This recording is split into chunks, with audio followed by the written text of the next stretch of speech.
Hello everyone, আসসালামু আলাইকুম। ইংরেজি শেখা আসলে পাহাড় সমান কঠিন কোনো কাজ নয়।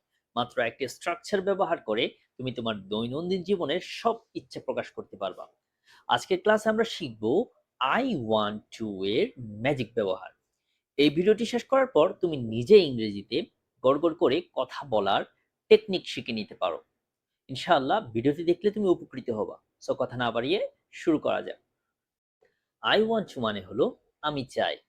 I want to learn আমি শিখতে চাই। I want to eat আমি খেতে চাই। I want to sleep আমি ঘুমোতে চাই। I want to play আমি খেলতে চাই। I want to speak আমি কথা বলতে চাই। বন্ধুরা, একটা মজার বিষয় খেয়াল করেছো? আমরা কিন্তু কখনোই বলি না I am wanting to go। কেন জানো? কারণ want হলো একটি স্টেটিভ ভার্ব বা অনুভূতি প্রকাশকারী শব্দ। এই ধরনের ভার্বের সাথে সাধারণত আইএনজি যুক্ত হয় না। তাই সবসময় বলতে হবে আই ওয়ান্ট টু, কখনো আই এম ওয়ান্টিং টু বলা যাবে না। ঠিক আছে? তবে সাবধান, আমরা যখন নিজের কথা বলছি তখন বলছি আই ওয়ান্ট টু, কিন্তু যখন অন্য কারো কথা বলবো, যেমন হি বা শি বা কোনো নামের কথা বলবো, তখন গ্রামারের নিয়ম অনুযায়ী ওয়ান্ট টু এর সাথে একটা এস যুক্ত করতে হবে। যেমন হি ওয়ান্টস টু রিড সে পড়তে চায়। হি ওয়ান্টস টু রাইট সে লিখতে চায়। শি ওয়ান্টস টু হেল্প সে সাহায্য করতে চায়। রহিম ওয়ান্টস টু সি রহিম দেখতে চায়। তবে they want to know তারা জানতে চায়। কারণ এখানে they প্লুরাল, অর্থাৎ আই ইউ they ছাড়া যে কোনো সাবজেক্টের পরে ভার্ব থাকলে তার সাথে এস বা ইএস যুক্ত করে দিতে হবে। আচ্ছা, অনেকক্ষণ তো নিজের জন্য চাইলাম, আর কত নিজের জন্য? এবার অন্যের জন্য চাই। যদি আমরা বলতে চাই আম, আমি চাই তুমি যাও, কিংবা তুমি আসো, কিংবা তুমি খেলো, তখন বাক্যটি কেমন হবে? তখন ওয়ান্ট এবং টু এর মাঝখানে শুধু ওই ব্যক্তিকে বসিয়ে দিবা। যেমন I want you to go আমি চাই তুমি যাও।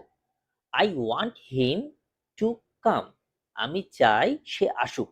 I want her to lead আমি চাই সে নেতৃত্ব দিক।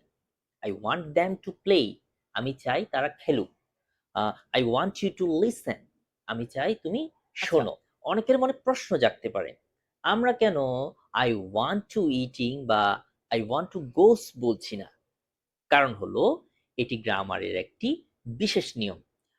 যখনই আমরা টু ব্যবহার করি তখন এর পরের ভার্বটি থাকে তার একদম অরিজিনাল রূপে, যেটাকে বলা হয় বেস ফর্ম।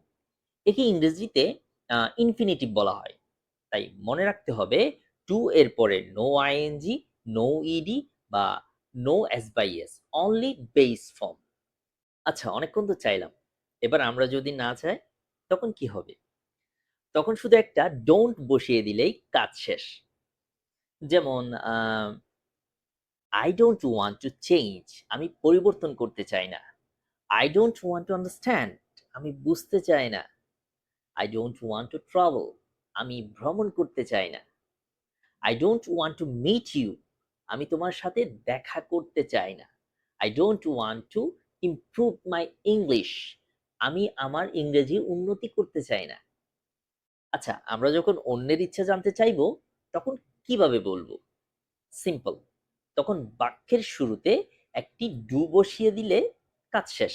যেমন আই ওয়ান্ট টু গো আমি কি যেতে চাই। Do you want to go তুমি কি যেতে চাও। Do you want to play তুমি কি খেলতে চাও। Do you want to eat তুমি কি খেতে চাও। তবে does he want to see সে কি দেখতে চায়। Does Rahim want to sleep Rahim কি ঘুমোতে চায়। কেন ডাস বসেছে? আশা করি মনোযোগ দিয়ে ক্লাসটি করলে তুমি বুঝতে পেরেছো। এভাবে প্রশ্ন করা শিখলে তোমার কথোপকথনে পূর্ণতা পাবে। আশা করি আজকের এই ছোট প্যাটার্নটি তোমাদের অনেক কাজে আসবে। এবার আই ওয়ান্ট টু ব্যবহার করে তোমার মনের একটি ইচ্ছা ঝটপট কমেন্টে লিখে জানাও। আমি প্রত্যেকের কমেন্ট পড়ার চেষ্টা করব। ভিডিওটি ভালো লাগলে অবশ্যই লাইক, কমেন্ট এবং শেয়ার করে প্রিয়জনদের মাঝে ছড়িয়ে দাও। সাবস্ক্রাইব এবং ফলো দিয়ে পাশে থাকো। দেখা হবে পরবর্তী ভিডিওতে। আল্লাহ হাফেজ। আসসালামু আলাইকুম।